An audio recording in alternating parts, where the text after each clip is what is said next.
Aloha church family, it's good to be with you again for another in our series in Genesis. Let's continue to see what God has to communicate to us, and may we serve and follow him well. God bless you. Here is an opening question for today's message. Where did we start concealing things? Where did we start covering up, suppressing or withholding, disguising? Humans are very good at locking things up and burying them even so that no one else can see them or get access to them. We'll talk about that today. As a reminder, what we've discovered so far in the opening chapters of Genesis is that we ate from the tree, and because of that, we now focus on the self.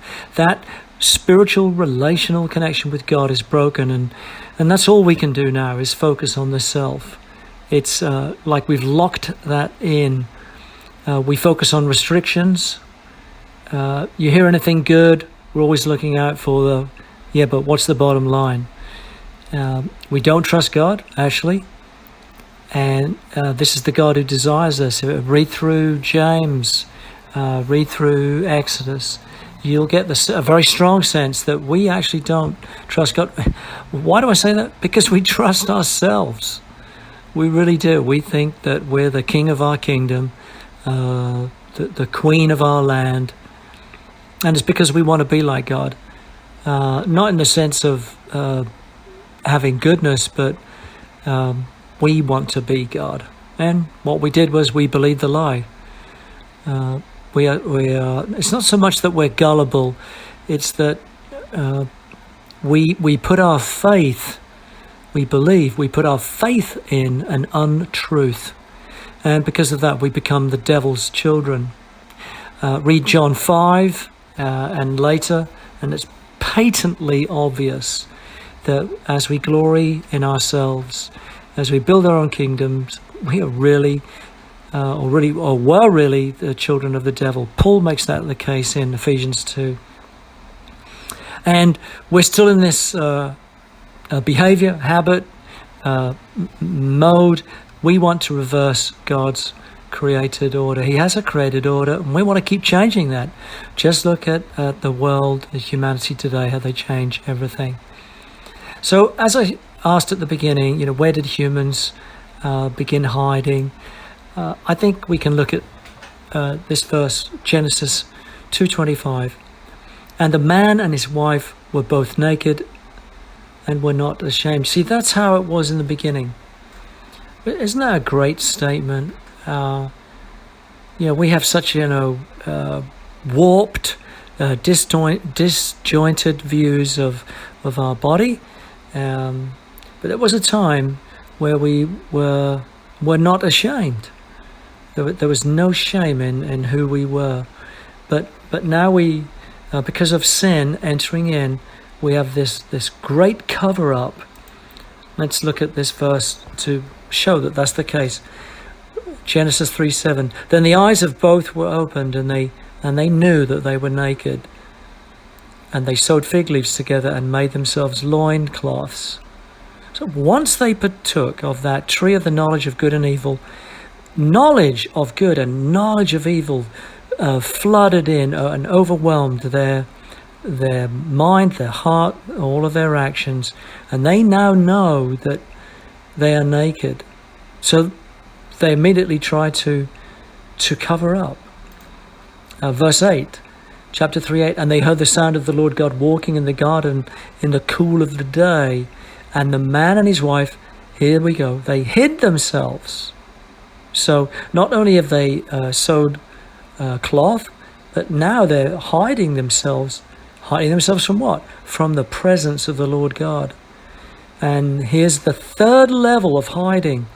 They did this among the trees of the garden. So many different ways that we try and hide ourselves. Just ask any young child that's committed some transgression, stolen something, taken something, has been disobedient. Just look at all the different ways they try to hide themselves And you'll see it. It's very obvious. So, now that Adam and Eve have partaken of the tree of the knowledge of good and evil, they look now towards themselves and not to God. They didn't want to look towards God. They want to hide. And in that moment, they knew they were naked. So what had happened then? Well, God's provision had been taken away. See, God had provided everything for them up until that moment at the tree. But that's now taken away. It's died.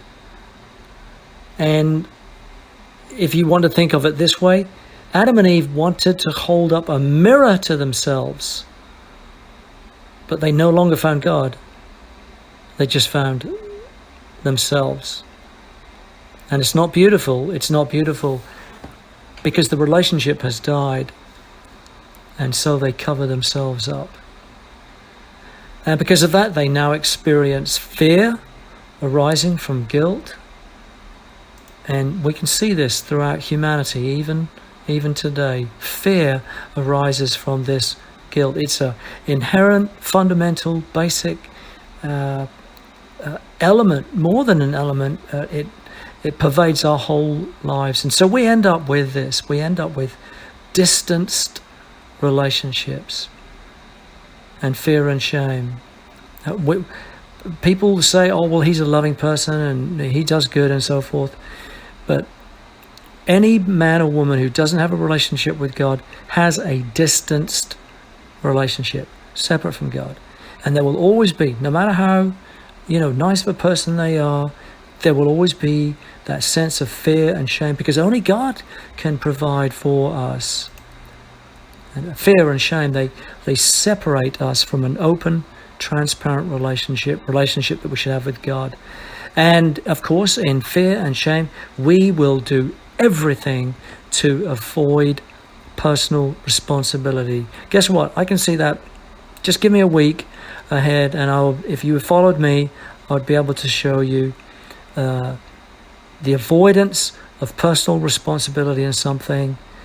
And once you can see that in an event, in an episode, some happening with a person, you can probably say at the root of that is fear and shame. It's very sad, isn't it? Now, what we'll see in the days ahead in future presentation is that in this fear and shame and avoiding of personal responsibility, Adam will shift the blame to the woman and ultimately to God himself. And that is the ultimate problem, I think, is that we blame God. And we may say, well, I don't blame God, but if we continue to try to keep our own kingdom, when anything goes wrong, deep down in our conscience, or even on our surface, we will blame God. And that's not where we should be. So this is the great cover-up. The great cover-up that causes distant relationships and fear and shame. Now, we will also see this. Fortunately, God will cure this. God will come and he will come graciously to us, and he will give us an opportunity to recognize and for us to confess our sin. If you've never done that before, I hope you can do that today, even through parts of this message. And I pray that you'll take personal responsibility for who you are and what you've done, and that you'll no longer cover up. And that's a great place to be. You won't need to be in the woods. You won't need to be hiding, and you won't need to cover up under whatever mask it is that you have on in life. You'll be able to take those things away and come out into the light. Bless you today. Bless you, and we'll see you soon. Bye-bye.